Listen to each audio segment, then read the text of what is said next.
नमस्कार, आपके साथ में रोहित कुमार। आप न्यूज फाउंडेशन पर जो है उत्तर बिहार के जाने वाले मुजफ्फरपुर की 11 सीटों पर क्या आया लोगों का फैसला, वो तो 14 तारीख को खुलेगा, लेकिन जो ग्राउंड रिपोर्ट है उसके हिसाब से बताएंगे कि कौन किस पर भारी हो रहा है। मुजफ्फरपुर की बात करते हैं। मुजफ्फरपुर में कुल 11 विधानसभा की सीटें हैं।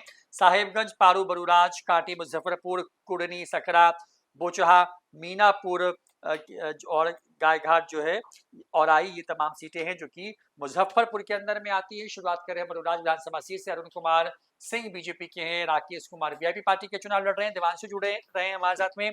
देवांशु, बरूराज से शुरू कर रहे हैं। मुजफ्फरपुर का अपडेट, कौन आगे है, क्या लग रहा है? ये सिंपल यहाँ पे मैथमेटिक्स है कि अरुण कुमार सिंह सिटिंग विधायक हैं यहाँ के, और ये 2020 में जो है वो 43,564 वोट से जो है जीत जाते हैं, हाई मार्जिन से जीतते हैं।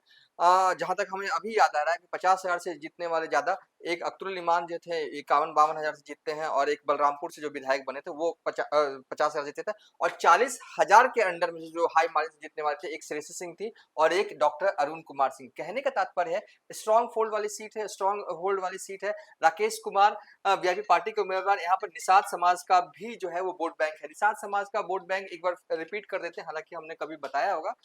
कुल बिहार में 9.4% जो है निषाद समाज का वोट है, और निषाद समाज का वोट है, और इसमें 9.4% जो है वो वोट निषाद समाज का। निषाद समाज के अंदर कुल 24 उपजातियां आती हैं, और मुजफ्फरपुर जिले को निषाद समाज का कैपिटल कहा जाता है। यानी कि कहने का तात्पर्य है कि वीआईपी निषाद समाज का वोट है। अब सवाल यह है कि कितने के रेशियो में मुकेश सहनी के महागठबंधन में होने की वजह से जो है वो टूट पाता है। ऐसे तो नॉर्मली अगर कहें कि मुकेश सहनी जिस साइड हो, निषाद समाज का वोट जो है वो 60% जो है उस साइड होता है, और 40% जो है वो एनडीए के साइड जो है वो होता है। ये पैटर्न हमने लोकसभा चुनाव में देखा था। हालांकि उनके 3 कैंडिडेट उतरे थे, नहीं जीते, वो अलग बात है, लेकिन जितना आएगा निषाद समाज का वोट उनकी ये है टक्कर दे पाएंगे, लेकिन अभी भी एज डॉक्टर अरुण कुमार सिंह को। अरुण कुमार को एज है। चलिए बात कर ली बरूराज सीट की, अब आ रहे हैं पोचहा सुरक्षित सीट की। बेबी कुमारी लोजपा से चुनाव लड़ रही हैं। अमर पासवान आरजेडी के हैं यहाँ पर। देवांशु, बोचहा में क्योंकि बेबी कुमारी और अमर पासवान है, क्या लग रहा है यहाँ पर? देखिए, बोचहा का गणित बहुत सिंपल है। 2020 में यहाँ से जो है इनके पापा मुसाफिर पासवान चुनाव जीते थे, बीच में निधन हो जाता है, वीआईपी पार्टी से टिकट पर जीते थे, बीच में उपचुनाव होता है, और हाई मार्जिन अमर पासवान जीतकर विधानसभा पहुंचे थे। जब पहुंचे थे तो अपने पिता के कपड़े पहनकर पहुंचे थे, और बेबी कुमारी उस वक्त बीजेपी के टिकट पर चुनाव लड़ रही थी। बहुत मतलब एक तरह से कैसे करारी हार हुई थी। और इस सीट पर जो अगर वीआईपी पार्टी का रिज्यूम हम देखें, तो हालांकि अभी हम पूरा रिज्यूम विस्तार से अभी हम नहीं बता रहे हैं, वीआईपी पार्टी का रिज्यूम देखें तो वीआईपी पार्टी इस सीट पर उस उपचुनाव में एनडीए और महागठबंधन के खिलाफ चुनाव लड़ रही थी, और वीआईपी पार्टी को करीब, जहां तक मुझे अभी याद आ रहा है, कि लमसम 25-26 हजार वोट अकेले आ गया था। मतलब ये ताकत मुकेश सहनी की है।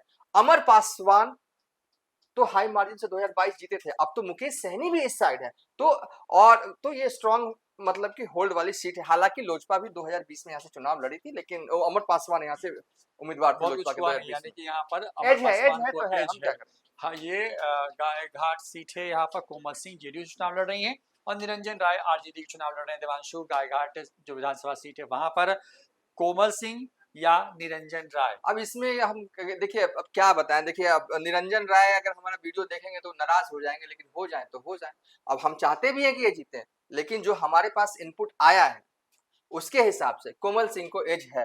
अगर आप इस पे कमेंट्री करने कहिएगा तो हम 5 मिनट कर देंगे, लेकिन हमें नहीं लगता, क्योंकि देखिए इनकी परिवार की, अब कह लीजिए लीगेसी, इनके पिताजी है जो है बिहार विधान परिषद में अभी अभी आज की तारीख के हिसाब से सबसे लंबे वक्त तक एमएलसी रह चुके हैं। मतलब आज से नहीं है, एग्जैक्ट अभी रैंडम मुझे याद आ रहा है तो मुझे याद नहीं आ रहा, लेकिन इतना याद है कि इनके पिताजी जो है वो बहुत लंबे वक्त से लगातार विधान परिषद में है। इनकी माताजी जो है वो सांसद है। कोमल सिंह 2020 में भी गायघाट से चुनाव लड़ी थी, ठीक है, और इनके चुनाव लड़ने से ही आरजेडी के विधायक जो है वो निरंजन राय जो है सिटिंग विधायक है, वो जीते थे। कहने का वही तात्पर्य है कि चिराग पासवान ने ये सीट जो है वो एनडीए को 2020 में हराई थी, और निरंजन राय कोई हाई मार्जिन से चुनाव जीते नहीं थे। इस बार कोमल सिंह स्ट्रॉन्ग जोन में है, इसलिए क्योंकि इनके पिता माता दोनों चुनाव लड़ते रहे, और जब चुनाव आप लड़ते रहते हो ना, तो जीतना भी तो आता माहौल है। बना रहता है। चलिए, ये बात हो गई गायघाट सीट की। अब यहाँ से आ रहे हैं कांटी विधानसभा सीट से। अजीत कुमार भूमिहारों के बड़े नेताओं से लाके वो चुनाव लड़ रहे हैं और इसराइल मंसूरी आरजेडी के यहाँ पर है। यहाँ पर अजीत कुमार को बहुत लंबे वक्त के बाद जदयू में एंट्री मिली है देवांशु। और अजीत कुमार भूमिहारों के बड़े नेता के तौर पर उस इलाके में हैं, सक्रिय रहते हैं। इसराइल मंसूरी भी खूब पहुंचते रहते हैं, मतलब वहाँ पे मैंने कई वीडियोस देखे हैं इनके, हाँ। मतलब बहुत वोकल है उस इलाके में। तो इसराइल मंसूरी चुनाव जीत रहे हैं या अजीत कुमार जीत रहे हैं कांटी में? अब देखिए इस पे अगर हम क्लियर कट कह देना, देखिए इसराइल मंसूरी जो है वो चिराग पासवान की वजह से साल 2020 में जो है वो चुनाव जीत जाते हैं। और वजह ये भी रहा कि अजीत कुमार जो जेडीयू के टिकट पर चुनाव लड़ रहे हैं ना, वो 2020 में निर्दलीय चुनाव लड़ते हैं और निर्दलीय होते हुए इन्हें जो वोट आता है वो 54,144। इनका खुद का वोट है 54,000। मतलब सोचिए क्या मतलब कि एक इंडिविजुअल आदमी 54,000 वोट लेके आ रहा है विधानसभा में, और वो इस बार एनडीए के टिकट से चुनाव लड़ रहा है। तो एज तो है। अब लेकिन इसराइल मंसूरी भी कम नहीं है। इसराइल मंसूरी ने बीते 5 सालों में, एक होता है ना कि हमें जनता जनार्दन ने जिता दिया, तो घर नहीं बैठे साहब, लगातार मेहनत करते रहे हैं। लेकिन कुछ चीजें हैं, मुस्लिम समाज से आते हैं और ये सीट पर जो है मुस्लिम समाज का वोट तो है लेकिन उतना नहीं है जितना होना चाहिए। तो हमें यहाँ पे, हम किसी को यहाँ पे कह नहीं सकते, इसलिए मतलब कि लग रहा है कि फाइट कुछ भी है बहुत टफ है, क्योंकि इसराइल मंसूरी अपने बूते इस सीट को अगर अगर जीतते हैं अपने बूते जो है वो बचा लेंगे। टफ फाइट है, कुछ भी हो सकता है। कुछ भी हो सकता है। सीट पे कुर्नी विधानसभा सीट में केदार गुप्ता बीजेपी के हैं और सुनील कुमार सुमन आरजेडी से चुनाव लड़ रहे हैं। कुर्नी मुजफ्फरपुर की विधानसभा सीट है और यहाँ पर क्या देवांशु, केदार गुप्ता या सुनील कुमार सुमन? देखिए इस सीट पे देखिए जैसे कि हमने बताया ना कि निषाद समाज का कैपिटल है मुजफ्फरपुर जिला, कुर्नी में ही आता है। और कुर्नी में देखिए बीजेपी यहाँ 2020 में जो है वो आरजेडी के विधायक बने थे, बाद में उनका जो है वो विधायक की वाला जो है वो रद्द हो जाता है। अभी नाम या नाम अनिल सैनी, हाँ अनिल सैनी उनका नाम है। चुनाव से ठीक पहले, अब आरजेडी के स्टार प्रचारकों में उनका नाम था, लेकिन चुनाव से पहले वो जो है आरजेडी छोड़ देते। क्यों छोड़ देते हैं? क्योंकि वो चाहते थे अनिल सैनी कि उनके बेटे को आरजेडी से टिकट मिले, लेकिन टिकट मिल जाता है नए नवेले सुनील कुमार सुमन। हालांकि पैसे वाले हैं वो अलग बात है। सुनील कुमार सुमन को जो है वो आरजेडी टिकट देती। इस सीट पर क्या होना, देखिए लमसम अगर कहें कि इनके पास इस बार जो है वो अनिल सैनी का भी पावर जो है बड़ा। अनिल सैनी का लिगेसी बहुत बड़ी है, मतलब कि अनिल सैनी जो है वो जुब्बा सहनी के परिवार से आते हैं। सोचिए, जुब्बा सहनी से परिवार से आते हैं और सहनी समाज से आते हैं। इस सीट से पर अगर आरजेडी चुनाव जीतती है ना, तो आपको टोटल क्रेडिट मुकेश सहनी को देना पड़ेगा। हम नहीं जानते कौन जीतेगा, मैं अभी भी मेरे हिसाब से फाइट है, लेकिन फिर भी एज बीजेपी को। बीजेपी को एज है। कुर्नी विधानसभा सीट से। मीनापुर विधानसभा सीट की बात करें, अजय कुमार जेडीयू के, मुन्ना यादव आरजेडी से हैं।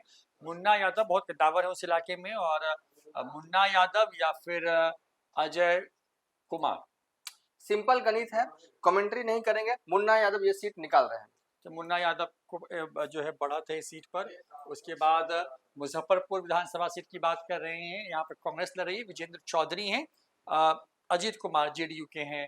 मुजफ्फरपुर सीट है ये, और मुजफ्फरपुर सीट पे क्या लग रहा है देवांशु?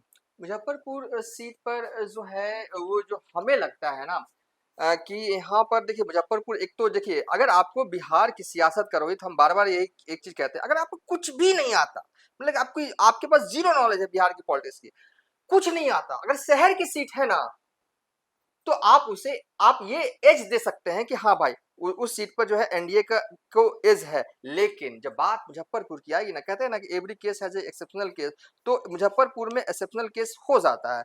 और यहाँ पर रही बात इस बार की भी, तो मैं बस यहाँ पर ऐसे नहीं, मैं यहाँ पर कांग्रेस को जिता नहीं सकता हूँ, एज नहीं दे सकता हूँ, और ना ही मैं जेडीयू को दे सकता हूँ। तो मैं सेफ साइड रहूंगा।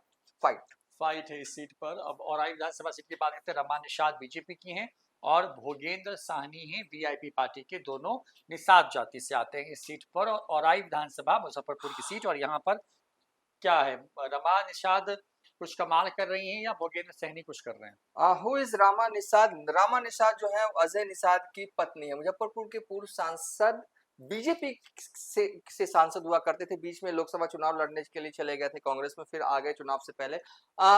रामा निषाद जो है वो मुजफ्फरपुर की पूर्व सांसद कैप्टन अजय निषाद की बहू है। इनकी भी एक परिवार की एक लेगेसी जो है औराई। लेकिन समस्या औराई में क्या है ना, औराई में मतलब कि और वाला गेम नहीं, यहाँ से एक सिटिंग विधायक का टिकट कटा है, राम सूरत राय।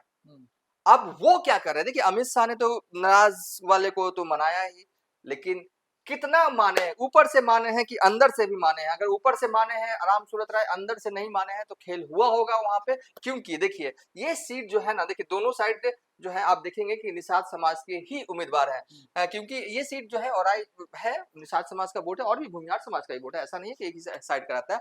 इस सीट पर हम कहेंगे कि कुछ भी हो सकता है, और अगर रमा निषाद चुनाव यहाँ से हारती हैं, तो मैं इसका क्रेडिट जो है वो दूंगा राम सूरत राय को। राम सूरत राय की पारू विधानसभा का हाल अगर हम बताएं किसे एज है, लेकिन थोड़ा सा ना पारू को थोड़ा सा डिटेल में समझना जरूरी है रोहित, कि यहाँ पर ना मतलब कि चुनाव से पहले कुछ ऐसा हुआ। देखिए यहाँ से बीजेपी ने सिटिंग विधायक का टिकट जो है वो काटा, और किसे दिया, आरएलएम के उम्मीदवार मदन चौधरी को जो है वो चुनाव दिया। मदन चौधरी हालांकि 2020 में भी चुनाव लड़े थे, कहां से लड़े थे, तो उपेंद्र कुशवाहा की पार्टी तब हुआ करती थी रालोसपा, उसके टिकट पे जो है वो चुनाव जो है लड़े, तब इन्हें 7281 जो है वो वोट आया था।